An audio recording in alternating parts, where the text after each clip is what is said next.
Actually ഞാൻ ആ പടം ഇറങ്ങിയ സമയത്ത് തിയേറ്ററിൽ പോയി കണ്ടതാണ്. എനിക്കത് വലിയ വർക്കാവാത്തൊരു പടമാണ് ആക്ച്വലി.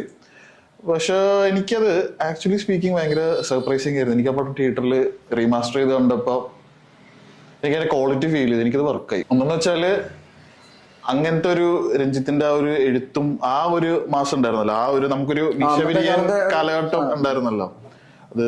പക്ഷെ അത് ഇപ്പൊ എനിക്ക് കണ്ടപ്പോ അതെനിക്ക് വല്ലാണ്ട് മിസ് ചെയ്തു എന്ന് എനിക്ക് മനസ്സിലായി. എനിക്ക് തന്നെ ഞാനത് പടം ലൈക്ക് വലിയേട്ടൻ കാണുമ്പോൾ ഞാൻ കോൺഷ്യസ്ലി ഇതെനിക്ക് വർക്ക് ആവൂല, എനിക്ക് ബോറടിക്കും തന്നെ എനിക്ക് ഉണ്ടായി. പക്ഷെ അത് ആക്ച്വലി മാറി.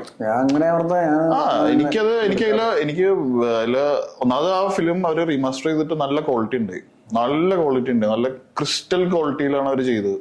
അതിന്റെ നല്ല ഇതുണ്ടായിരുന്നു. പിന്നെ എനിക്ക് അത്തരം ഞാൻ ഈ പറഞ്ഞ പോലെ ഈ മാസ് ആ സാധനമൊക്കെ എനിക്ക് മിസ് ചെയ്യുന്നായിരുന്നു. ആ ലെങ്തി ഡയലോഗ്സ്, ആ ഒരു ഡ്രമാറ്റിക് ആയിട്ടുള്ള പരിപാടി.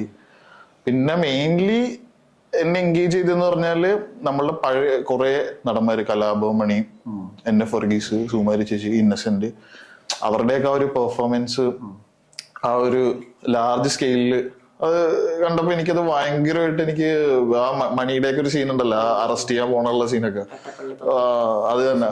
അപ്പൊ എനിക്ക് ഭയങ്കരമായിട്ട് എൻജോയ് ചെയ്ത് ഞാൻ. എനിക്കത് ഭയങ്കര സർപ്രൈസിങ് ആയിരുന്നു.